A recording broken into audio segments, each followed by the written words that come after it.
NEET UG री exam के दौरान बिहार में एक बड़े सॉल्वर गैंग का पर्दाफाश हुआ है। लखीसराय जिले के 3 परीक्षा केंद्रों पर प्रशासन और पुलिस की संयुक्त कार्रवाई में 7 सॉल्वर समेत कुल 24 लोगों को गिरफ्तार किया गया है। हैरानी की बात यह है कि गिरफ्तार आरोपियों में बायोमेट्रिक वेरिफिकेशन करने वाली कंपनी के 14 कर्मचारी भी शामिल हैं। प्रारंभिक जांच में खुलासा हुआ कि असली अभ्यर्थियों की जगह दूसरे लोगों को परीक्षा दिलाने के लिए 30 लाख रुपए तक की डील की जा रही थी।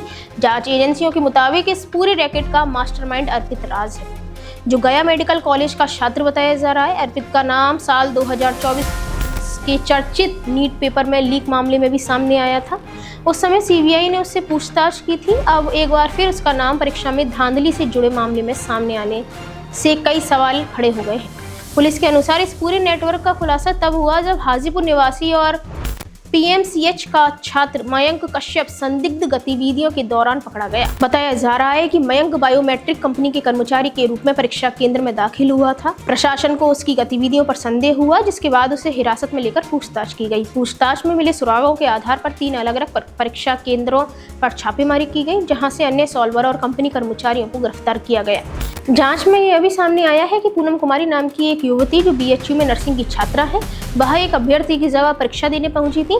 इसके अलावा रायबरेली एम्स का छात्र सौरभ झा, एनएमसीएच पटना का छात्र संजीत और उत्तर प्रदेश के एक मेडिकल कॉलेज का छात्र अमन अग्रवाल भी इस गिरोह में जुड़े हुए पाए गए हैं। वहीं फिलहाल पुलिस और जांच एजेंसियां पूरे नेटवर्क की कड़ियों को जोड़ने में जुटी है। आशंका जताई जा रही है कि इस गिरोह का नेटवर्क बिहार से बाहर कई राज्यों तक फैला हो सकता है। अधिकारियों का कहना है कि जांच आगे बढ़ने के साथ कई और बड़े नाम सामने आ सकते हैं। अब सबसे बड़ा सवाल यही है कि इतनी कड़ी निगरानी, बायोमेट्रिक वेरिफिकेशन और सुरक्षा व्यवस्था के बावजूद परीक्षा प्रणाली में इतनी बड़ी सेंध आखिर कैसे लग गई, और अगर ये नेटवर्क कई राज्यों तक तो क्या देश की सबसे बड़ी मेडिकल परीक्षा की विश्वसनीयता एक बार फिर सवालों के घेरे में आ गई है।